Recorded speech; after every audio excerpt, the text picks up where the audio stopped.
La République démocratique du Congo, un des plus grands pays d'Afrique, ravagé par une guerre civile dont on parle peu, mais qui a déjà fait près de 4 millions de morts. Ce conflit est né il y a 15 ans, au Rwanda, pays voisin. Lors du génocide, des rebelles fuyant leur pays se sont réfugiés au Congo. Ces groupes armés y sont restés.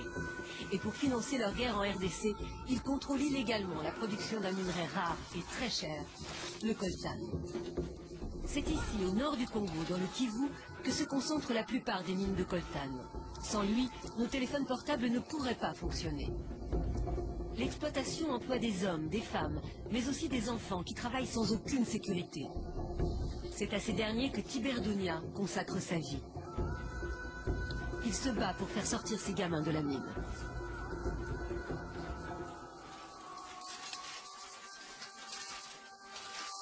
Ce n'est pas normal, ils n'ont même pas 8 ans. Les enfants dans les mines ailleurs, ça ne se ferait pas.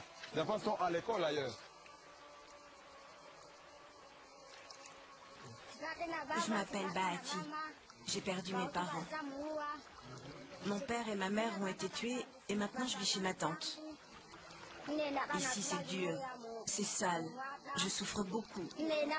J'aimerais tellement aller à l'école, même un peu, parce qu'ici c'est l'enfer. Alors pour survivre, il faut inlassablement tamiser la rivière pour en recueillir le coltan. Le Congo en regorge. On estime qu'il détient près de 70% des réserves mondiales. Le Brésil et l'Australie possèdent le reste.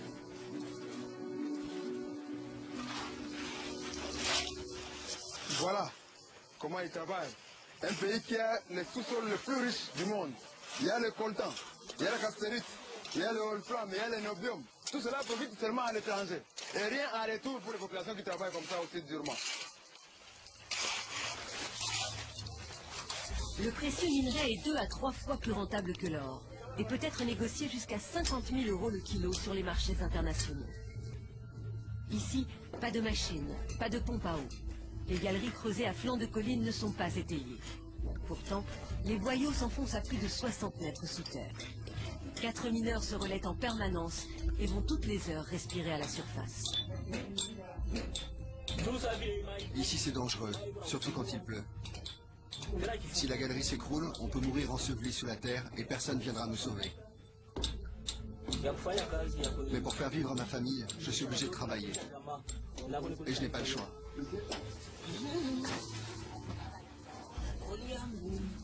Chaque jour, ces mineurs risquent leur vie.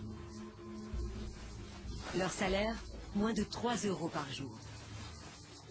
Tu sais à quoi sert le coltan que tu remontes? Je crois que ça sert à fabriquer du métal. Du métal pour quoi faire? Du métal pour faire des outils pour construire nos maisons. L'an dernier, 130 tonnes de coltan ont été produites au Congo, soit près de 20% de la production mondiale. Mais l'État congolais ne contrôle aucun revenu lié à ce commerce. Les chefs de guerre font sortir le minerai en contrebande par le Rwanda. Dans un récent rapport, les Nations Unies dénonçaient le lien entre l'exploitation du coltan et la poursuite du conflit.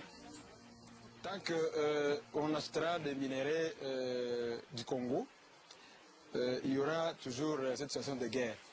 La plupart des gisements miniers sont occupés par des groupes armés. Et que les industriels étrangers, les multinationales qui ont besoin de minéraux pour les portables, en ont besoin pour faire fonctionner leurs industries. Ils amènent les armes chez les groupes armés et en contrepartie, les groupes armés donnent les minéraux. Et c'est là qu'on continue un cycle de guerre qui ne finit pas.